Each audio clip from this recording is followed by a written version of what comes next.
The chimney stood 7 feet above the roofline, sparks rising into the January wind while wooden poles braced it against collapse. Inside, Thaddeus Kincaid watched his neighbors' cabins go dark one by one as their fires died and their wood ran out, but his stones still glowed with heat he had stored 3 days earlier. Before we continue, drop a comment and let us know where you're watching from, and if frontier survival stories fascinate you, hit subscribe, because tomorrow's tale is even more unbelievable. The last stone settled into place on October 23, 1842, and Thaddeus Kincaid stepped back to examine what he had built. The chimney rose 7 feet 6 inches above his cabin's roofline, a tower of irregular fieldstones in browns and grays, held together with minimal mortar and maximum hope. 6 wooden poles leaned against its sides at angles, braced against the roof like crutches supporting an invalid. He knew exactly how it looked. He had built it anyway. Jasper Cobb stood 30 yards away with his arms crossed, watching with the particular satisfaction of a man proven right before the proof arrived. He had been watching for 6 weeks, ever since Thaddeus began hauling stones from the creek bed. Now he called out loud enough for the other settlers to hear. "Needs crutches to stand up, Kincaid." That ought to tell you something. Monroe Talbot stood beside his own cabin, the one he had built in 4 days the previous spring. His chimney rose a respectable 2 feet above his roofline, constructed with solid notched logs and proper clay mortar. It looked like every other chimney in the Wyoming Territory settlement, which meant it looked sensible. "I give it till first snow," Monroe said. "That wind comes down from the mountains. Those sticks won't hold it. Whole thing'll come down on your roof." Thaddeus said nothing. He walked a slow circle around his cabin, examining the bracing from each angle. The poles were positioned precisely, transferring lateral forces back to the stable roof structure. He had calculated the wind load, tested the angles, selected each pole for straightness and strength. The bracing was not an admission of failure. It was the solution that made the height possible. Virgil Haynes approached from the direction of the creek, carrying his water buckets. He was younger than the others, less certain in his opinions. He set the buckets down and studied the chimney with genuine curiosity rather than mockery. "Why so tall?" he asked. "Heat rises," Thaddeus said, "rises slow through stone. More stone means more heat stored. More height means more time for the smoke to give up its warmth before it leaves." "But the gaps," Virgil said, pointing to the visible spaces between stones where mortar should have been. "Won't it leak smoke?" "The gaps trap air. Air holds heat better than solid stone. The whole thing becomes a heat keeper, not just a passage for smoke." Jasper laughed, a sharp bark of derision. "A heat keeper that needs training wheels. You spent 2 months building a monument to foolishness, Kincaid. Should have just built it proper like the rest of us." Barnabas Greer emerged from his cabin, the oldest settler in the valley and the closest thing they had to leadership. He walked with the careful steps of a man whose joints protested cold weather. He examined the chimney from a distance, his expression unreadable. "It'll either work or it won't," Barnabas said. "Winter will tell us which. But I'll say this, that's the damnedest thing I've seen built in 40 years of frontier living."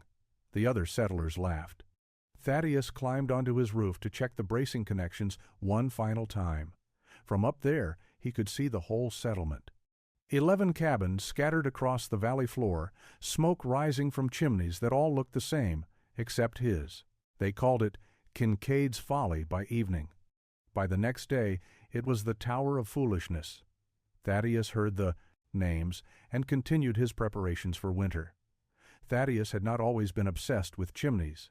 In January of 1841, nearly 2 years before the tower rose above his roof, he had been a man concerned with beaver pelts and trap lines, not thermal mass and heat retention. He had been a man with a wife. Eliza Kincaid had come west with him in the spring of 1840, traveling the Oregon Trail until they branched north into Wyoming Territory. She had been practical about frontier life in a way that made survival seem almost easy. She could dress an elk, patch a roof, and make edible stew from ingredients that should not have combined into anything palatable.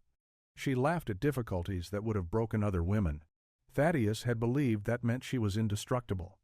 Their first cabin was standard construction. He had built it in 5 days with help from Monroe Talbot, who was already established in the valley. The chimney was 2 feet of stacked stone, with clay mortar, exactly like every other chimney within 50 miles. It drew smoke adequately and provided heat when fire burned inside it. When fire did not burn, it provided nothing. That first winter had been mild by mountain standards. Cold arrived gradually through November and December, giving them time to adjust and prepare. They kept a fire burning most hours of daylight and banked it carefully at night. Their wood supply seemed adequate. Thaddeus ran his trap lines during the day while Eliza maintained the cabin and tended the fire. The cold snap came on January 9th without warning. Temperature dropped 30 degrees in 6 hours. The wind shifted to come straight down from the northern peaks, carrying cold that bit exposed skin in seconds. Thaddeus was checking traps 3 miles from the cabin when it hit. He abandoned the line immediately and headed home, fighting wind the entire way. Eliza had the fire burning hot when he arrived, but the cabin could not hold warmth against that wind. Cold crept through every gap in the chinking, around the door frame, through the spaces where logs met imperfectly. The fire consumed wood at twice the normal rate, and the interior temperature still dropped. By the second day, their carefully calculated wood supply was depleting faster than anticipated. Thaddeus went out to cut more, but the cold made the work dangerous and slow. His hands grew numb despite heavy gloves. His lungs burned from breathing frozen air. He managed to bring in enough wood to last another 2 days if they were careful. On the third day, the temperature dropped further. They burned wood constantly, but the cabin stayed barely tolerable. Eliza wrapped herself in every blanket they owned and sat close to the fire. Thaddeus calculated and recalculated their wood supply against the likely duration of the cold. The numbers did not work favorably. On the fourth day, they ran low. Thaddeus went out again to cut more, but his hands were clumsy with cold, and the work went slowly. He returned after 3 hours with enough wood for perhaps 1 more day. Eliza was shivering despite sitting within arm's reach of the fire. That evening, while Thaddeus slept, exhausted from the day's labor, Eliza made a decision. The fire was dying. Their wood supply was nearly gone. She knew Thaddeus would go out again in the morning, but morning might be too late if the fire went completely cold. She dressed in every layer she owned and went outside to gather fallen branches and deadwood from the area near the cabin. The cold found the gaps in her clothing immediately. Eliza died on January 17, 1841. The frostbite on her hands and feet had turned to infection, and the infection had spread despite everything Thaddeus tried. She was buried on a hillside overlooking the valley when the ground thawed enough in March to allow digging. Thaddeus did not run his trap lines that spring. He sat in the cabin and stared at the fireplace, watching how quickly heat disappeared when flames died. He burned wood and timed how long warmth lasted. He let fires go cold and measured how fast the cabin temperature dropped. Other settlers thought grief had broken his mind. In late April, he walked to the trading post 15 miles south. He needed supplies, but more than that, he needed to understand something that nagged at him. The trading post had a massive stone fireplace, and he had noticed during previous visits that the building stayed warm long after the fire was reduced to coals.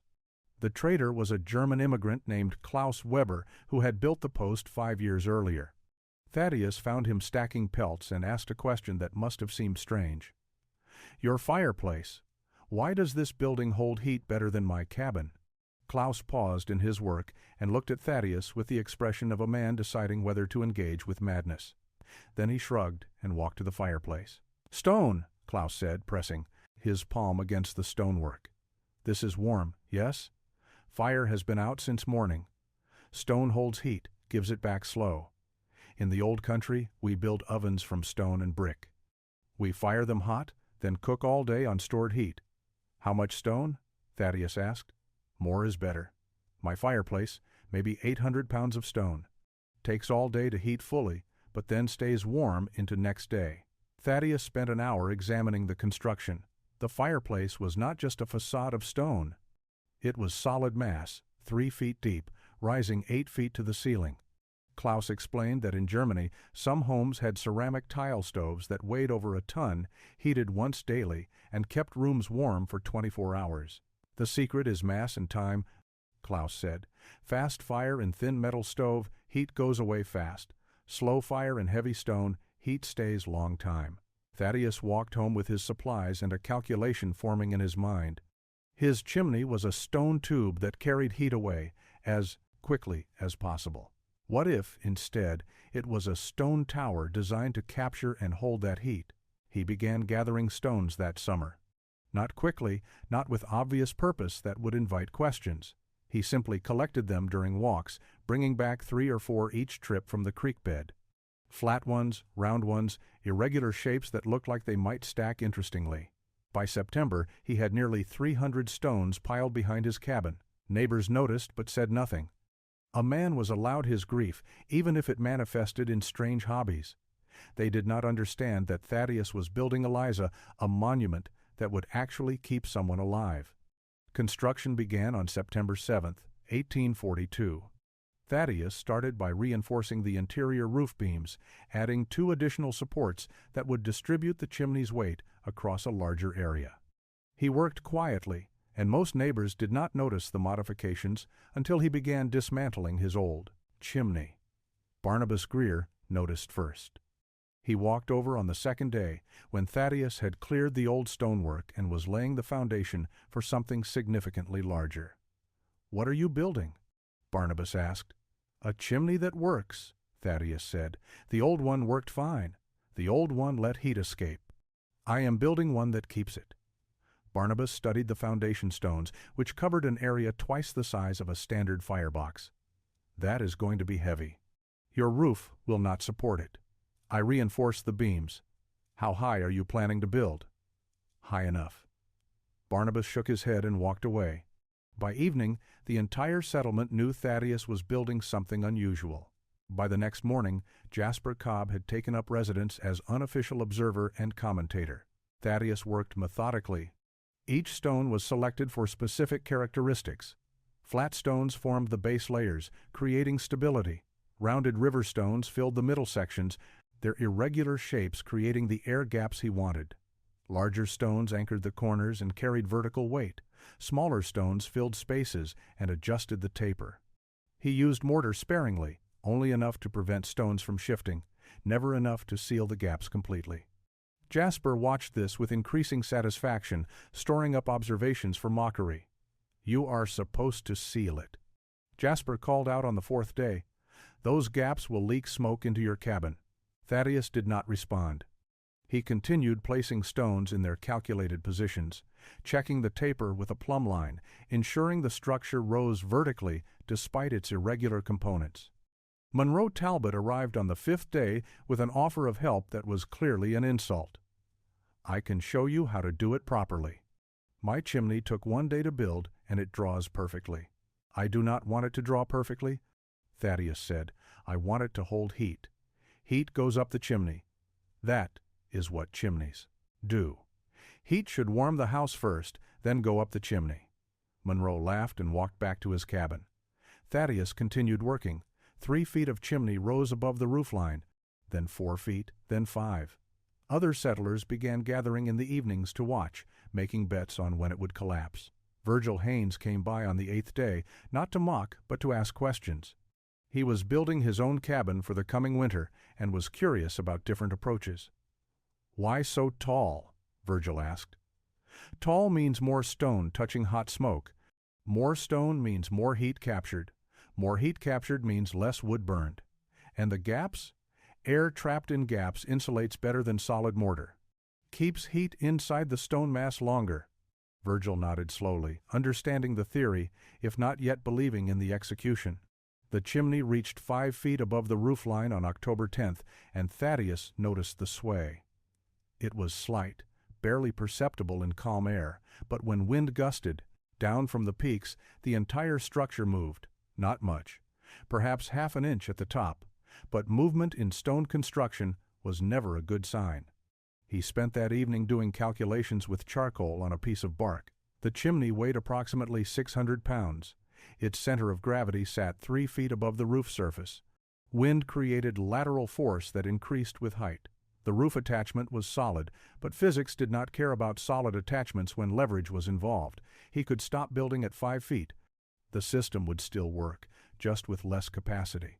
Or he could solve the lateral force problem and continue to his planned height of 7 feet 6 inches.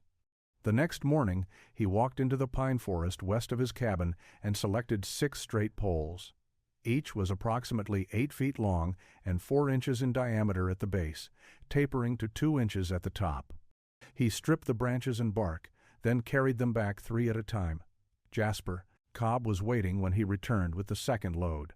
"What are those for?" Jasper asked, though his tone suggested he already knew and found it hilarious. "Bracing," Thaddeus said. "Your chimney needs crutches?" "My chimney needs lateral support against wind load. These provide it. If it needs support, that means it cannot stand on its own, which means you built it wrong." Thaddeus positioned the first pole, leaning it from the roof edge up to the chimney at a 45-degree angle. He lashed it to the chimney with heavy rope, then secured the base to a roof beam he had extended through the eaves for exactly this purpose. By noon, 3 poles were in place, evenly spaced around the chimney's circumference. The structure looked absurd, like a stone tower wearing a wooden cage. Thaddeus did not care about appearance. He cared about wind resistance and structural integrity. Monroe Talbot brought 4 other settlers to witness the spectacle. They stood in a group, talking loudly, enough for Thaddeus to hear every word. "Training wheels for a chimney," Monroe said. "Never seen anything like it. Means he knows it will fall without them," another settler added. "Should have just built it right the first time. Low and solid, like a proper chimney." Thaddeus installed the remaining 3 poles, creating a symmetrical bracing system. When finished, he climbed onto the roof and pushed against the chimney with significant force. It did not move. The bracing transferred all lateral pressure back to the roof structure. The system was sound. Virgil Haynes approached after the others left. He walked around the cabin slowly, studying the bracing from different angles. "Does it work?" Virgil asked. "Push on it," Thaddeus said. Virgil climbed up and pushed. The chimney stood firm. He nodded, saying nothing, but his expression showed he understood. The ridicule was premature. The engineering was deliberate. The final stone was placed on October 23rd, and Thaddeus spent the next day sealing the top with a flat capstone that would prevent downdrafts and rain entry.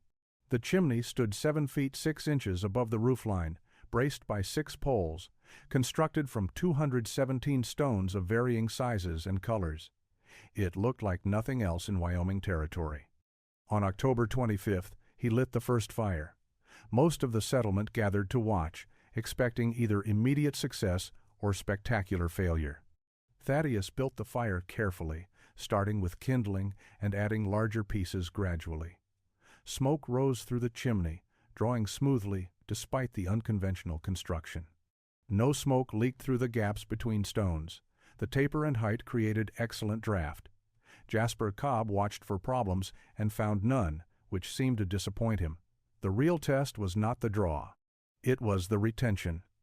Thaddeus fed the fire steadily for 6 hours, keeping flames moderate but consistent. He was not trying to heat the cabin quickly. He was trying to saturate the stone mass with thermal energy. By evening, the stones were warm to the touch at every level. Even the top stones, exposed to October air, radiated noticeable heat. The cabin interior was comfortable, warmer than it had ever been with the old chimney using the same amount of wood. At midnight, Thaddeus let the fire die completely. He added, "No new wood. Just let the flames consume what remained and fade to coals, then to ash." The cabin stayed warm.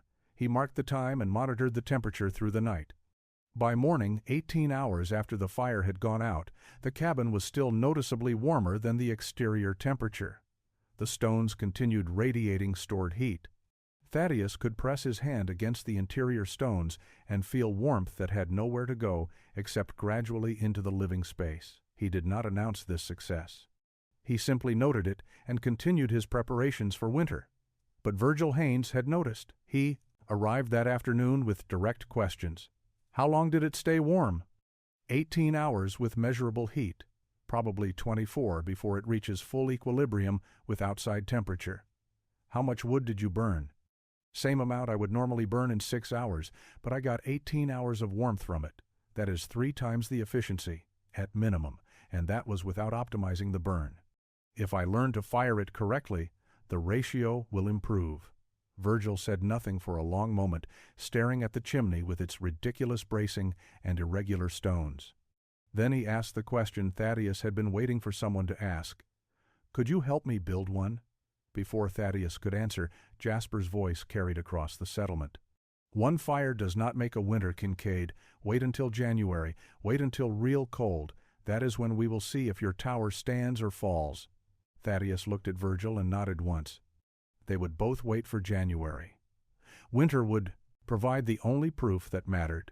The first real cold arrived on November 9th. Temperature dropped to 20 degrees overnight, and snow fell steadily for 3 days. It was not the brutal cold that would come in January, but it was enough to test heating systems and reveal inefficiencies. Monroe Talbot burned wood constantly. His cabin required a fire from dawn until late evening to maintain comfortable temperature. He had prepared well, with a large wood supply stacked against his cabin wall, but 3 days of continuous burning consumed a noticeable portion of his reserves. Jasper Cobb followed a similar pattern. Fire all day, banked carefully at night, rekindled in the morning. Standard frontier practice that worked adequately if you had enough wood and did not mind the constant labor of feeding flames. Thaddeus fired his chimney once each day. He built a strong fire in the morning, let it burn for 4 to 5 hours while he worked on other tasks, then allowed it to die. The stones absorbed the heat and radiated it through the afternoon, evening, and most of the night. By morning the cabin had cooled enough to warrant another firing, but it never became uncomfortable. On the second day of the cold snap, Virgil Haynes walked to Thaddeus's cabin in mid-afternoon. Thaddeus was outside splitting wood. No smoke rose from his chimney. "Your fire is out," Virgil said. "It has been out since noon." Virgil looked confused. "But it is cold. Come inside." The cabin interior was warm. Not hot, but genuinely comfortable. Virgil pressed his hand against the interior chimney stones. They radiated steady heat. "This was from this morning's fire?" "Yes." "The stones will stay warm enough until tomorrow morning. Then I will fire it again." Virgil did calculations in his head, comparing his own wood consumption to what he was witnessing. "You are burning 1/3 the wood I am burning." "Probably less than that. I have not measured precisely, but my wood supply has barely decreased." The wind picked up that afternoon, gusting hard enough to shake cabin walls. The wooden bracing around Thaddeus's chimney creaked but held firm. The poles flexed slightly under load, transferring force to the roof structure exactly as designed. The chimney remained vertical and stable. Jasper noticed the wind test and came by that evening after the gusts had calmed. He examined the bracing with clear disappointment that nothing had failed. "It held," Jasper admitted. "But this is November wind. Wait for January storms. Those poles will snap, or the chimney will shift, or something will fail. It is too tall to survive real winter." Barnabas Greer had also noticed Thaddeus's minimal wood consumption. He was an old man who felt cold deeply, and his cabin required near constant fire to stay tolerable. He approached Thaddeus on the 4th day, after the cold snap had passed. "It works better than I expected," Barnabas said. "But Jasper is right about one thing. November is not January. Real winter will test it properly." Thaddeus nodded. He was not arguing with anyone. He was simply preparing and waiting for the test he knew was coming. Leander Moss arrived at the settlement on November 27th, riding hard from the north. He was a traveling trapper who worked a circuit through Wyoming and Montana territories, and he carried news that made experienced frontiersmen nervous. "Big storm coming," he told the gathered settlers. "Saw it building over the northern peaks yesterday. Temperature is dropping fast up there. When it moves south, it will hit hard." "How big?" Monroe asked. 3 days minimum, maybe 4. "Heavy snow, wind that will cut through walls, cold enough to kill exposed skin in minutes." The settlement moved into preparation mode immediately. Men hauled wood from supply piles to positions near cabin doors. Women checked food stores and prepared meals that could be eaten cold if fires had to be conserved. Livestock were secured in shelters with extra feed. Everyone understood that a 3-day blizzard meant staying inside and hoping your preparations were adequate. Monroe Talbot stood beside his substantial wood pile, counting logs and making calculations. He had cut aggressively through autumn and had more wood than anyone else in the settlement. He announced his confidence loudly enough for others to hear. 3 days is nothing. I have enough wood for a week of continuous burning if necessary. Jasper Cobb had also prepared well. His wood supply was smaller than Monroe's, but still substantial. He checked his chimney for cracks, reinforced his door against wind, and made a show of his competent preparations. A proper chimney and enough wood. That is all you need. Not towers and tricks and crutches. Thaddeus said nothing. He brought in enough wood for perhaps 6 fires, not the constant burning others were preparing for. He checked his chimney bracing, tightening ropes and ensuring each pole was firmly seated. He sealed small gaps around his door and window. His preparations looked minimal compared to his neighbor's frantic activity. Virgil Haynes noticed the difference. He had been watching Thaddeus's system work through November and understood the mathematics involved. He approached quietly while others were busy. "You are not bringing in much wood." "I do not need much wood," Thaddeus said. 6 fires over 3 days. Maybe 8 if it runs longer. That is less than I burn in 1 day normally. Your chimney releases heat as fast as you create it. Mine stores it. Leander Moss had been listening. He studied Thaddeus's tall chimney with its bracing and unusual construction. That thing going to stand up to 3 days of mountain wind? It stood up to November wind. January wind is the same wind, just colder. It is not the same at all. Jasper interjected. January storms have force that will snap those poles like kindling. The temperature dropped through the afternoon. By evening, the northern sky showed the gray-black color of heavy weather moving in. Settlers retreated to their cabins. Fires were built high. The last light faded early, obscured by clouds that promised exactly what Leander had predicted. The blizzard arrived at midnight with wind that sounded like violence. Day 1 of the blizzard was manageable. Every cabin burned fires heavily, and every cabin stayed warm. The wind was brutal, but walls held. Snow accumulated rapidly, but roofs were built for mountain winters. By evening, settlers were confident in their preparations. Thaddeus built 1 strong fire in the morning, let it burn for 5 hours, then allowed it to die. His stones absorbed the heat and radiated it through the day and night. The wind tested his bracing constantly, pushing against the tall chimney with sustained force. The wooden poles creaked and flexed but held firm, transferring pressure to the roof structure. The chimney remained vertical. Day 2 changed everything. The temperature dropped another 15 degrees. Wind increased to speeds that made the cabin walls groan. Going outside became genuinely dangerous. Snow had drifted high enough that doors would require shoveling to open, and visibility was measured in feet. Monroe Talbot's wood supply was half gone by noon. He had been burning continuously, feeding his fire every 2 hours to maintain heat. His cabin stayed warm, but the mathematics had shifted. If the storm lasted 3 full days as predicted, he would run out of wood by late day 3. If it lasted 4 days, he would be burning furniture by the end. He began rationing. Smaller fires, longer gaps between feedings. His cabin temperature dropped to barely tolerable levels. His wife wrapped their 2 children in every blanket they owned. Jasper Cobb faced similar calculations. He attempted to venture outside for additional wood from his supply pile, thinking he could make quick trips between the cabin and the stack 20 feet away. The cold hit him like a physical blow. His hands went numb in under a minute despite heavy gloves. He managed to grab 3 logs before retreating, his fingers white and painful. He did not try again. Virgil Haynes was managing but struggling. His standard chimney required constant feeding, and his wood supply had not been as robust as Monroe's. He kept his fire going but small, accepting a colder cabin to extend his fuel. Barnabas Greer's situation was worst.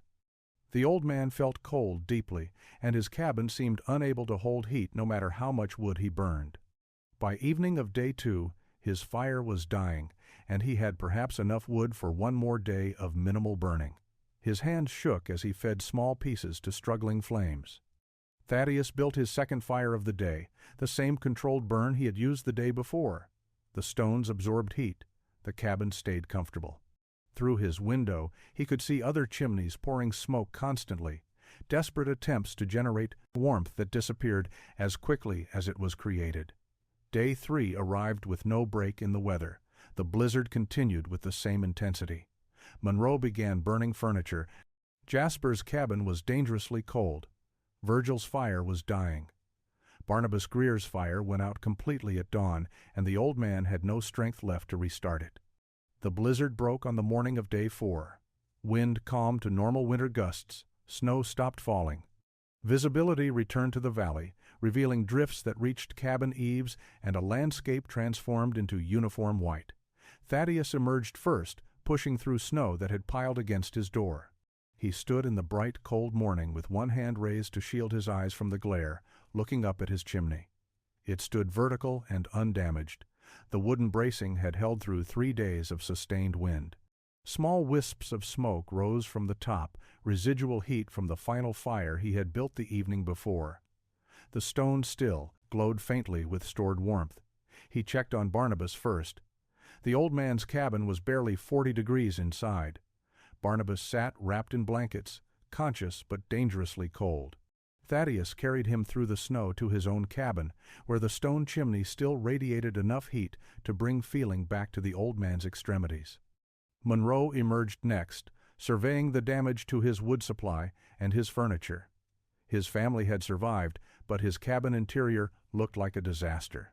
Broken chair legs, a dismantled table, anything burnable had been consumed to generate heat that disappeared almost as quickly as it was created. Jasper came out holding his right hand carefully. 3 fingers showed the white-gray color of serious frostbite from his attempted wood gathering on day 2. He looked at Thaddeus's chimney, still standing with its ridiculous bracing intact, and said nothing.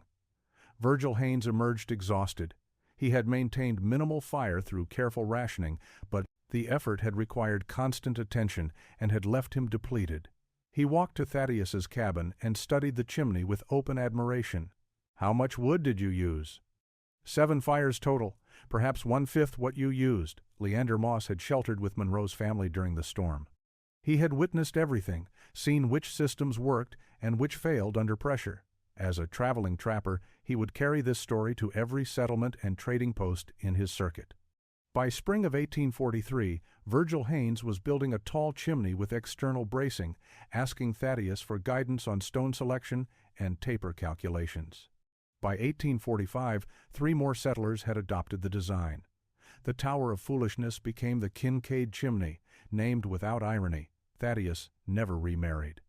He lived quietly in his cabin, ran modest trap lines, and tended Eliza's grave on the hillside every spring when snow cleared. He spoke rarely about the chimney or the innovation that had saved lives. When asked, he would say only that loss had taught him what mattered. The chimney stood for decades after Thaddeus died in 1868. New settlers found it and recognized superior construction.